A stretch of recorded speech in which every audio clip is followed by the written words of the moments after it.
عن وسطية الإسلام وتسامحه تدور المحاضرة التالية مع فضيلة الشيخ خالد الجندي.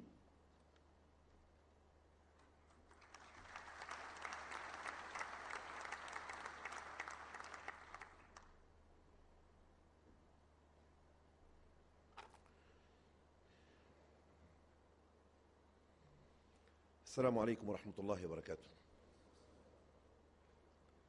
الحمد لله والصلاة والسلام على رسول الله، صل اللهم وسلم وبارك عليه وعلى آله وصحبه وسلم تسليما كثيرا مباركا فيه كما يحب ربنا ويرضى. وبعد،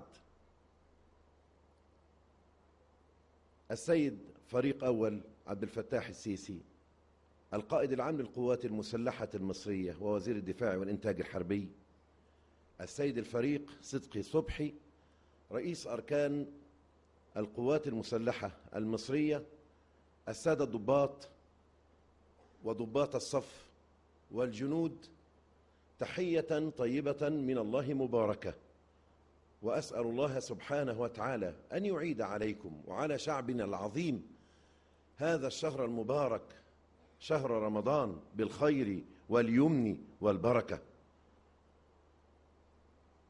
ثم أنه قد استلفت نظري في هذا الفيلم العظيم الذي قدمته الإدارة العامة للشؤون المعنوية، وأعتقد أنه فيلم تسجيلي يجب أن يشاهده كل إنسان في هذا البلد بل في العالم أجمع، لما حواه من حقائق دامغات لا يشكك فيها مشكك، ولكن استلفتت نظري هذه الدعوة المباركة التي وقفها وقالها أحد دعاة الإسلام السياسي عندما وقف في لقاء الإستاد الشهير وقال: أسأل الله أن يجعل يوم 30 من يونيو يوم عز للإسلام وللمسلمين، وكأنها كانت ساعة إجابة واستجاب الله دعاءه، وكانت هذه الساعة هي ساعة العز للإسلام وللمسلمين وللمصريين جميعا.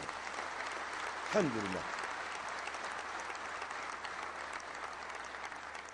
نعم والله ما بعد هذه الساعة من عز ونصرة للإسلام مثلما حدث. أقول هذا لأني أضع يدي كداعية وكعالم من علماء الأمة على المشكلة الأساسية التي نعاني منها. كل المشاكل التي تتخيلونها تختلف عن التي سأقولها لكم الآن. المشكلة ليست في ديكتاتورية ولا في تخبط ولا في خلافه، المشكلة هي في تلك الجريمة التي نبهت لها مرارا وتكرارا، وهي جريمة خلط الدين بالسياسة. هذه الجريمة هي المشكلة الحقيقية التي أدت إلى تحويل الدين إلى أداة طيعة لأصحاب الأغراض مهما كانت أغراضهم ومهما كانت مشاربهم، فتحول الدين إلى مطية لأهواء أناس كل منهم يوجه الدين إلى حيث يريد. اختلفت معي في السياسة فأنت كافر، اتفقت معي في السياسة فأنت مؤمن، اختلفت معي في السياسة فأنت منافق أو فاسق أو من أهل النار يوم القيامة. أما إذا اتفقت معي فأنت من الأبرار الطيبين، وأنت مع الصديقين والشهداء والصالحين يوم القيامة، وحسن أولئك رفيقا. قلنا مرارا: الدين قيمي والسياسة مصلحية، الدين أخلاقي والسياسة خداعية، الدين ثابت والسياسة متغيرة، الدين علوي من الله عز وجل، أما السياسة فوضعية بشرية إنسانية تختلف باختلاف الزمان والمكان والأشخاص والظروف، كل حسب مصلحته. إنما خلط الدين بالسياسة أدى لهذه المهزلة ولهذه المصيبة التي عاشتها وما زالت تعيشها مصر. لقد رزقنا بأناس يجعلون الدين وسيلة للحصول على الدنيا، فسخروا الدين لأغراضهم، وتحول الدين وتحولت الآيات بتأويلات مختلفات إلى تصفية حسابات، وتحولت الأحاديث النبوية بقدرة قادر منهم إلى وسيلة للتراشق بالكلمات ولإخراج الناس من حياض الدعوة إلى مهد جهنم والعياذ بالله. وتلك هي المشكلة التي نعانيها حقا. لا يجب أن يخلط المرء الدين بالسياسة، فإن رسول الله صلى الله عليه وسلم قد انتقل إلى ربه ولم يترك خارطة سياسية للأمة، إنما ترك الصحابة والأمة يختارون ما يشاءون كيف يشاءون. وهذا يدل على أن تلك المسألة هي متروكة للناس وليست متروكة لهذا الصراع الديني. إن الأمر في برمته مصيبة أن يتحول إلى صراع ديني بعد أن كان مجرد خلاف سياسي. فعندما يتحول من خلاف سياسي إلى صراع ديني، هنا تكون المشكلة وهنا تكون الكارثة. ولا حول ولا قوة إلا بالله العلي العظيم. لذلك استلفتت نظري وتذكرت قول الله تبارك وتعالى تلك الآيات الكريمات: وإن طائفتان من المؤمنين اقتتلوا فأصلحوا بينهما فإن بغت إحداهما على الأخرى فقاتلوا التي تبغي حتى تفيء إلى أمر الله فإن فاءت فأصلحوا بينهما بالعدل وأقسطوا إن الله يحب المقسطين. صدق الله العظيم. الله تبارك وتعالى يقول: وإن طائفتان من المؤمنين، يعني وارد أن يتقاتل أهل الإيمان، إنما لم ينفي الله عنهم صفة الإيمان، إنما لم يتحول أحدهما إلى طائفة مؤمنة والأخرى طائفة كافرة. أريدكم أن تنظروا إلى الآية مرة ثانية. لم يقل وإن طائفتان إحداهما مؤمنة والأخرى من أهل الكفر وأهل النار وأهل الضلال كما يصورون المعارك السياسية اليوم، إنما قال الاثنين مؤمنين، الاثنان مؤمنان. وإن طائفتان من المؤمنين ولم يصف إحداهما بالكفر والأخرى بالإيمان. إذن هي ليست قضية دينية، ربما يكون الفريقان مؤمنان ولكن قضية خلافية بينهما، كما تشير الآية في سورة الحجرات: وإن طائفتان من المؤمنين اقتتلوا فأصلحوا بينهما. الدور هنا يأتي للإصلاح، وهذا ما رأيته قد فعلته القوات المسلحة في هذا الإنذار المبكر الذي قالوه لكافة الأطراف في يومين اثنين في خلال تصريح 48 ساعة، لكي يجلس الأطراف المتصارعون لتصفية الأمور بينهما ولإنهاء ذلك الصراع بتلك المودة وبذلك اللين وبتلك المحبة. ولم يستجب للأسف هؤلاء الأطراف أبدا بأي حال من الأحوال، فكان لزاما كما نصت الآية: فإن بغت إحداهما على الأخرى.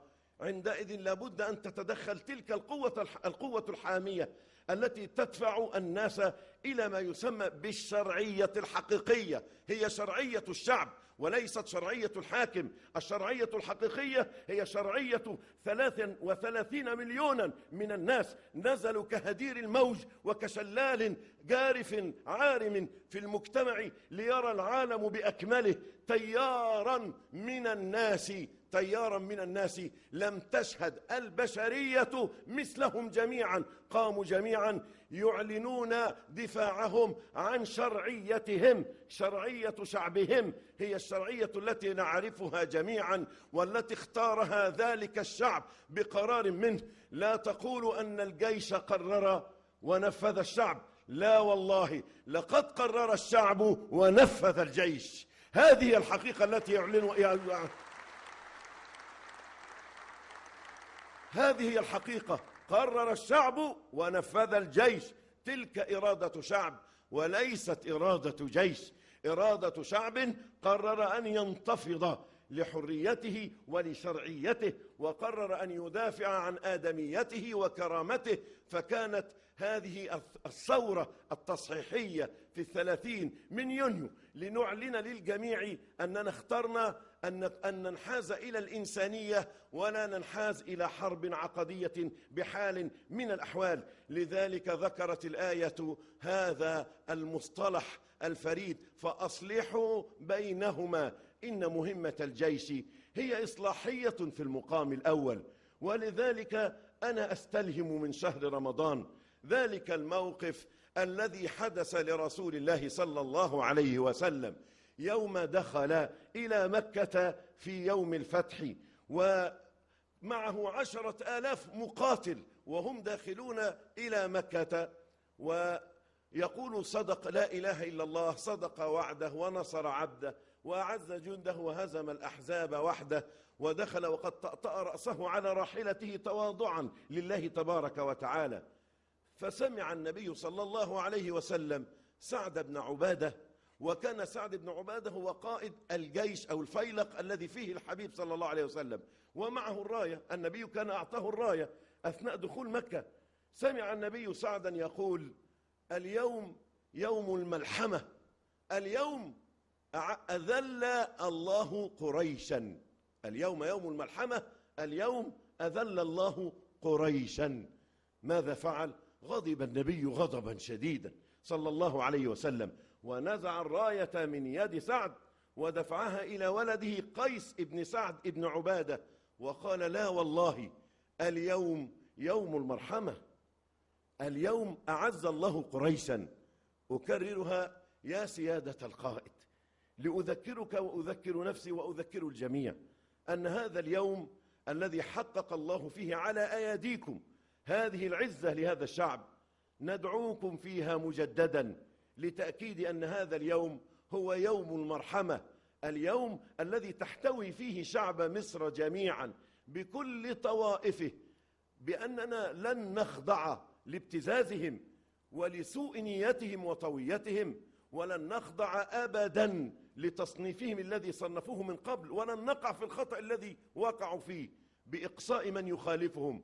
إنما نؤكد ونقول: كلنا مصريون وكلنا أمانة بين يديك، فاحفظنا وحافظ علينا وأصلح بيننا. وإذا كانت لديك بفضل الله عز وجل تلك الإرادة التي استطعت فيها أن تعيد للشعب كرامته، فنحن ندعو الله أن يعطيك نفس الإرادة وأضعافها، أن تعيد لذلك الشعب محبته. أعانك الله وسدد خطاك، وصلاة وسلاما على رسول الله وعلى آله وصحبه وسلم. شكرا له.